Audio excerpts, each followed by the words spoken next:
Hey everybody, welcome to the Tribe of Leaders podcast. I'm your host, Emmy Kirshner. On today's episode, I interview Barbara DiLisio of Wiki Design.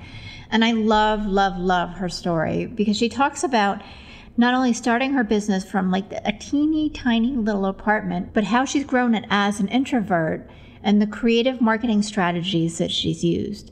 She also talks about how she and her husband have grown the business together and how, with them being very different in personality styles, what it's taken for them to work well together. There's some lessons in there that I think, even if you're not working with your spouse, can totally help you with team building. My name is Emmy Kirshner. I'm a serial entrepreneur and investor. The one thing that I get asked all the time is, how do you achieve success in business and make an impact? In each episode of the Tribe of Leaders podcast, you'll hear from entrepreneurs and visionaries who share how their leadership has changed not only their lives, but the lives of everybody around them.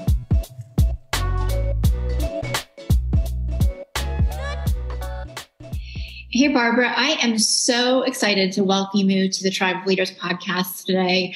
You and I have had a number of different opportunities to kind of work in tangent together through the Young Entrepreneurs Academy and share with everybody a little bit about Wiki Designs and all that you're offering. And we can even talk a little bit about, how you help some of the students in the Young Entrepreneurs Academy.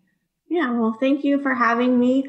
I run Wiki Design with my husband, Mark, and we provide branding, web design, and SEO audits for people that are looking to ditch their 9-to-5 jobs and start their own businesses. Mm-hmm. We've been doing this for about 6 years now.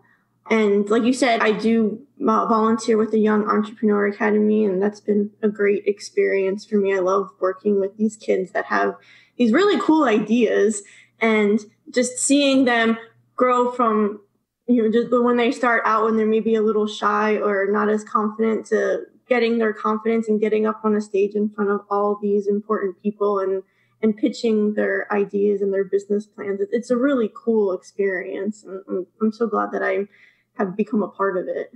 Yeah, I have really enjoyed it. And I love, I teach the second segment of this, I think it's like 6 or 7 months program. And that 10 weeks, 12 weeks, whatever it is that I spend with them, taking them from like nothing to being able to pitch in front of investors and seeing that transformation is so cool. Mm-hmm. And you got to help a few students with their branding. So what was that like for you?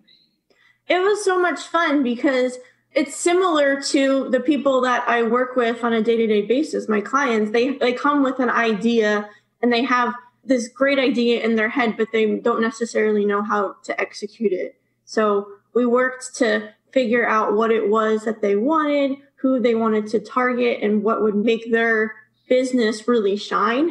And it's so rewarding to see them up on stage pitching it. It's really cool. And I know that the kids that I worked with this year, they actually won the contest and they got to go to the next level, and they're doing really well. It's really cool to watch them. Yeah, it is. And I love it because I think they're in the same place that so many entrepreneurs are. And, you and I were talking earlier about kind of that fear of getting started. So they have somebody holding their hand to actually help them start their businesses. And, you were sharing that was one of the things that really held you up in starting. So tell everybody a little bit about your background and how you came to start your business and work with your husband. Because it's a really unique story. Yeah. So I've been doing web design, graphic design, stuff like that for about 15 years now. And I worked for various small businesses throughout Florida. That's where I used to live before moving up to Philadelphia. And they all had good and bad in different ways. But one of the things that kept happening to me was I worked for a company for like 6 months to a year, and then they'd run out of money because they are a small business, and then I'd get laid off. So I just kind of got tired of really trying to find a job all the time. And I was kind of doing some freelance work on the side while I was working for these various companies. So I just decided, you know what, it's time to really start my own thing and really take that to the next level. My husband is also a web designer. So we have a lot in common.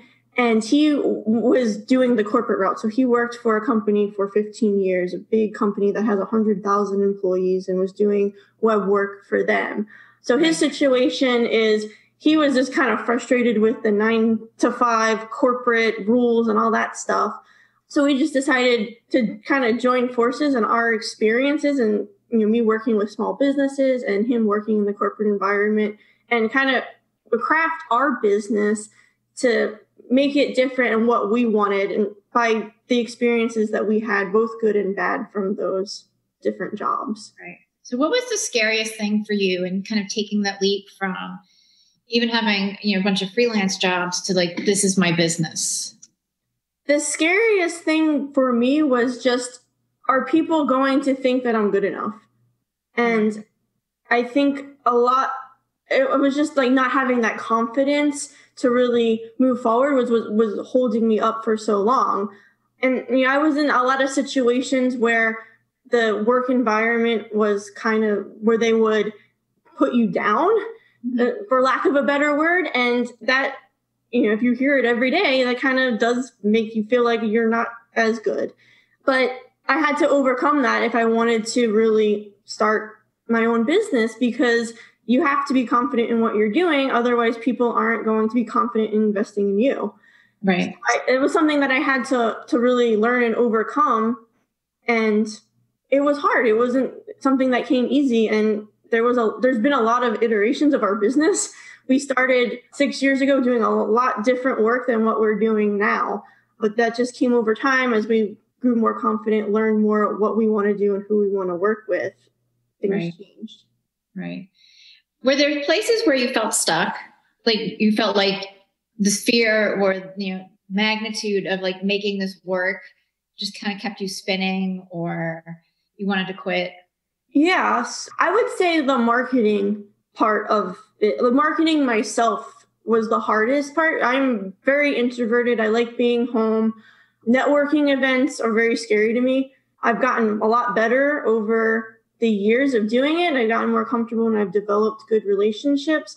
But that was a really hard thing for me to put myself out there. It was just, again, something that I had to learn to get over. And one of the things that I think we did that's a lot maybe different than some other businesses is we found creative ways to market ourselves online. So it was stuff that where we didn't necessarily have to get in front of a bunch of people or shake hands or be in a room of people we didn't know. And those creative ways have really helped our business grow. And that's one of the things that we like to share with our clients, is that if you are introverted, there's other ways to market your business besides going to a bunch of networking events that maybe you don't feel comfortable in. Right. And I love networking events because I like the connecting with different people. And I know that for people who are super introverted, which a lot of service-based business, entrepreneurs are, it's very overwhelming. It's too much energy, etc. And I think having the opportunity to market more creatively can be really helpful. So what was one thing that really worked for you that might be helpful for somebody who's listening?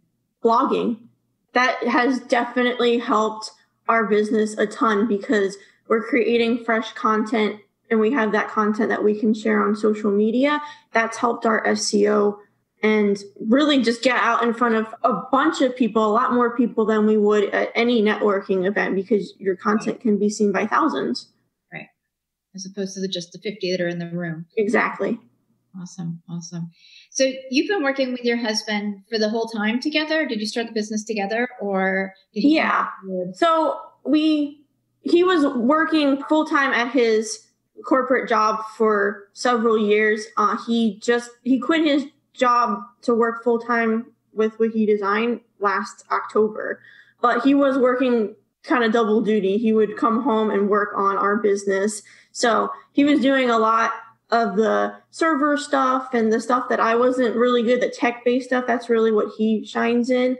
And that was a huge help. Now that he is full-time, he's taken on more of like the accounting and the business development stuff.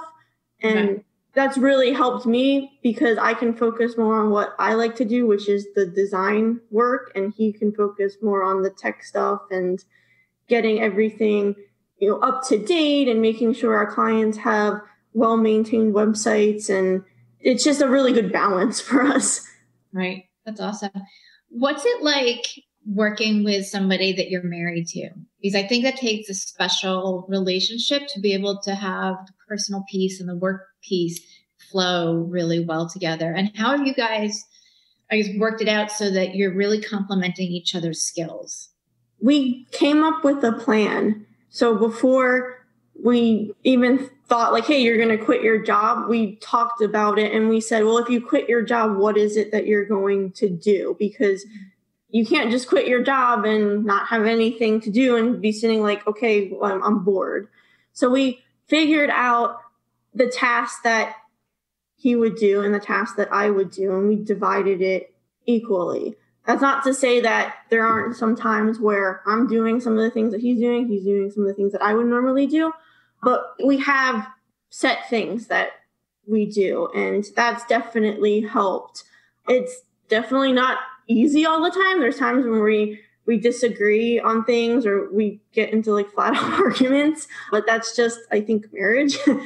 And I think just at the end of the day, we always just sit and try to talk about it and like, okay, well, what can we do better? One of the things that I know I've learned in this past like 8 months that he has been working full time is that I have to let him do things his way. He works a lot differently than I do. Mm-hmm. So that was hard for me to kind of adjust to because I like doing things a certain way and I've been doing things a certain way for so many years. But at the end of the day, if the work gets done, it doesn't matter how it's done, just as long as we're accomplishing what we need to. Right. What was that like for you too, from the perspective of recognizing like, oh, he's doing this like totally a different way than what I would, and I have to let go of the control piece of it in order for us to succeed? It was hard. It's hard to, well, I think it's just hard to sometimes admit that like your way isn't the only way. And I can kind of be stubborn with that. Yeah. But I just had to be like, you know what, like who cares if it's not the exact way I would do it? He's still getting it done. And that's fine. If he can do 5 things at once where I'm more focused on like just doing one thing at a time. Right. As long as it's getting done, it doesn't matter. Exactly. And how do you do your planning too? Is that something that you do monthly or quarterly together, or does one of you do more of like the strategic planning than the other? We try to do it like check in every couple months on our goals. So we usually set like 3 month, 6 month, and then yearly goals. We actually just had our first business retreat because we've been pretty busy with client work. And I think when you get busy with client work, you neglect some of the things for your own business. So I was like, how about we just get away for a couple of days and just work solely on stuff that we need to work for our business. And that was really helpful. We got a ton done, and it's something that I think we'll probably do every 6 months from here on out, just because it was so productive. But we like to just sit down and say, okay, this is what we wanted to accomplish for this month. This is where we're at. And this is what we're going to do for the next month. And we try to sit down every month and do that. Sometimes it happens. Sometimes it doesn't, not going to lie. But I think just having those conversations is really important. Even if you're just in business by yourself, like you need to like have a conversation with yourself and say, this is what I did this month, and this is what I want to be at next month. Otherwise, you're never going to grow. Right. Planning and strategy piece is my favorite thing. Mm-hmm. I think it's so informative for what you do with the rest of your time. Yeah. So having, something that's reasonably consistent, I think is super important. Agreed. Amazing. I want to circle back because when you and I were talking earlier too, you had said like you started your business in this 500 square foot apartment. Mm-hmm. And there's, so much growth from then and now. Did you have a big picture of what you wanted your business to look like, and the iterations just kind of helped evolve that? Or has it really been something that you've kind of grown into as time's gone by? I think we've grown into it for sure. And I'm a big believer in you don't need to have all these fancy tools or this fancy office to start a business, especially nowadays. You have so many opportunities and free tools at your fingertips that you can just start with what you have. And that's what I tell our clients to do. That's really what we believe in. And yeah, we started our business in our tiny apartment. My desk was next to the kitchen because that was the only space for it. Right. But we made it work. And now, we still work out of our home, but we have an office space and it's a lot nicer, and we have tools and an actual desk, not a tiny IKEA table. But we still just use what we have. And we always try to figure out ways to use what's at our fingertips and the skills that we have, rather than like, oh, I need to invest in this big office or get all this equipment that maybe I don't necessarily need at the moment. And you can always grow into that. And as you grow, you will invest more in things, but don't be afraid to get started because you think that you need all these tools. You don't. You have everything within you. Okay. What do you think are like some of the best free tools that entrepreneurs should get started with? I really love Buffer and Planoly for planning social media posts. Planoly is exclusively for Instagram. We have a pretty big Instagram following, so that's helped a ton. It's nice and it's a visual grid so you can see what everything's going to look like. Buffer is great for the other social media platforms. I like those two. I would say things like Freecamp, which is a free project management software, is really great because you don't have to go through 100 emails. You can set up a project. You can invite your clients to it and communicate through there, share files, do everything that you need to do for your projects in there. And that's been really helpful as well. Okay. Those are some great ones. And I haven't used Planoly, but I looked at it. Mm-hmm. It looks like so much fun, particularly the dragging around. So you get that. Yeah, it is fun. And the reason I like it is because I was using Buffer before, and it doesn't have the grid system. And Planoly makes your grid look nice, and you can see, okay, that kind of looks funky. Maybe I'm going to move that post over to a different date so it kind of spaces everything out better. So I like that one a lot. Cool. And I haven't used Buffer, but I love Freecamp. Yeah, Freecamp is a great one. I use that all the time. I don't think I could do my job without it. It makes life so much easier. Well, and keeping everything organized is really helpful when you're juggling a lot of different projects, which all entrepreneurs are doing. Yeah. Projects or, piece of marketing, etc. Yeah. And I think it's also helpful for my clients because they get 100 emails a day as well. And if, they're doing a ton of different things. So if everything's just in one place, they know they can go there and see the progress of their project that we're working on together. Yeah. So I'd love to move into really like how you help your clients build websites and dive a little bit into the SEO audits, because I think SEO is something people know what it is and they know that it's important. Mm-hmm. And anything other than that is like some magic, thing that needs to happen in order for your SEO to improve. So share a little bit about how you can help people. Yeah. So what I found is that, like you said, people know SEO is important, but they really don't know what it is. SEO has changed a lot over the years. It's not just like it used to be where you can stuff in a keyword into a page and start ranking for it. Google is a lot smarter now, and there's so many different factors that go into SEO. The things that we had to learn over the years was how to start ranking in Google, because we are an online business. We need people to see our stuff. So we took all of these strategies that we've done over the years and kind of put them into a document that evaluates over 50 SEO metrics. So it's stuff like your site speed, is it secure? Is your site structured in a way that is easy for people to follow and get through? Because all of those things are really important, might be the most important things for SEO. On page really kind of takes the back burner now. You have to make sure that your site has a good foundation Otherwise, all the on-page SEO that you're trying to do isn't really going to work. So we evaluate these metrics, give you a ranking, and we give you all the information that you need to know in order to improve. So you're not just hiring a company blindly to do SEO and paying $1,000 a month. You know, like, this is what I have to do in order to improve. Okay. What would make a good foundation from the perspective of a website? Fast loading, under 3 seconds is super important. You don't want a huge website. So like uploading huge images, having a ton of JavaScript or customized stuff. You have to really make sure that it's still fast, because people will abandon your site if it doesn't load quickly. That's the first thing.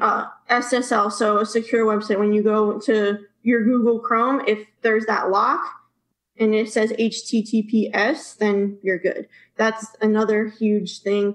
And your mobile layout. So not just a mobile responsive site that reacts to the different browser sizes, but an actual good mobile layout. So if there's things that don't need to be there on mobile, get rid of them. Make it very easy for people to find things that they are looking for on mobile.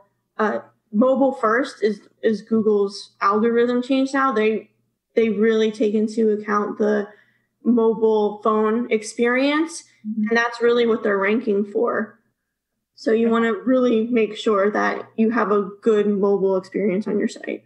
Okay. And what would be some things that people can do or should look for to see if they are mobile friendly? Pull your website up on your phone. That's the first step, and go through it. If there's things that are hard to use, you can't click certain buttons because the tap targets are too small, or things just look jumbled, or the text isn't big enough. Those are all things that should be changed, because you really need to have a good mobile experience. Google does offer a tool called Lighthouse. It's a browser extension. If you pull up your website in Lighthouse, you can evaluate things, and it will give you recommendations for how to make improvements. Okay. So that's something that people can look at. It might not be things that you necessarily know how to do, though, but you can at least get started and say, okay, well, these are the things that I need to improve upon. Right. Awesome.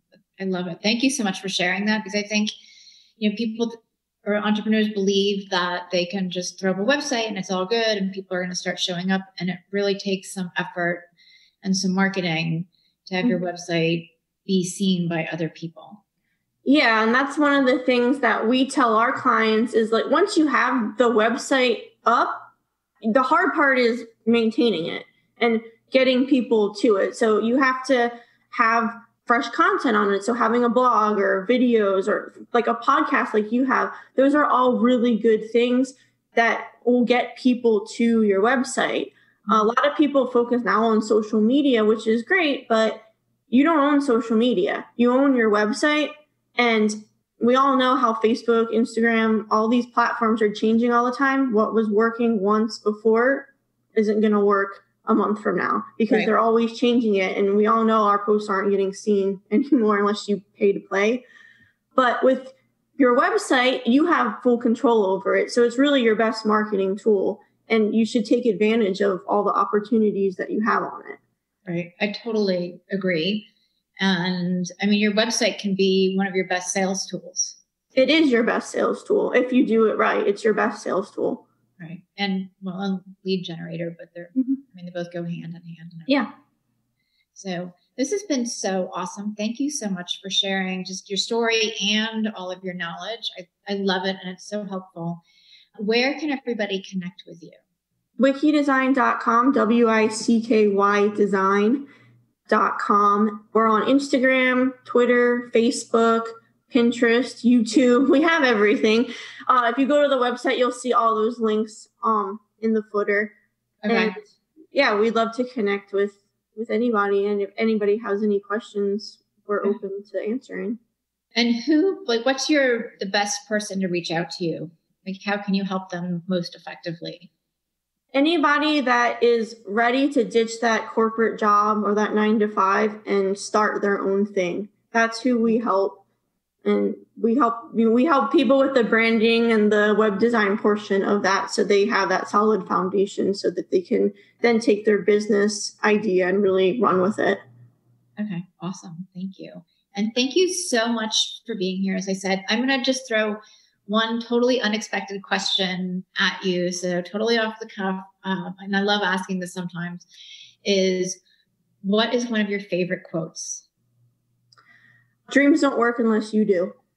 Ooh, I like that. Who said that? I have no idea. I've heard it, and I've heard it like on social media, Instagram posts, and I can't remember who said it or if it's just, one of those anonymous quotes, but I've always liked it because I think it's so true. Yeah. You can have a dream, but unless you work at it, you're not going to make any progress.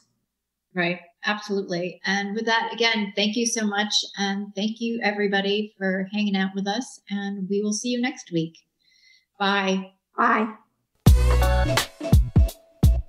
As an entrepreneur, do you ever feel isolated, like you're just grinding away and not getting to the place or reaching the goals that you want? Maybe you've realized that you just spent days, weeks, or even months trying to accomplish something only to figure out that the answer that you have would have saved you all of that time. I know I've had that experience, and my clients have as well. And that's why I created the Tribe of Leaders Biz School. Get the accountability, the training, and the knowledge base in a community of like-minded people who are there to support you. Go ahead and check it out. It's thetribeofleaders.com.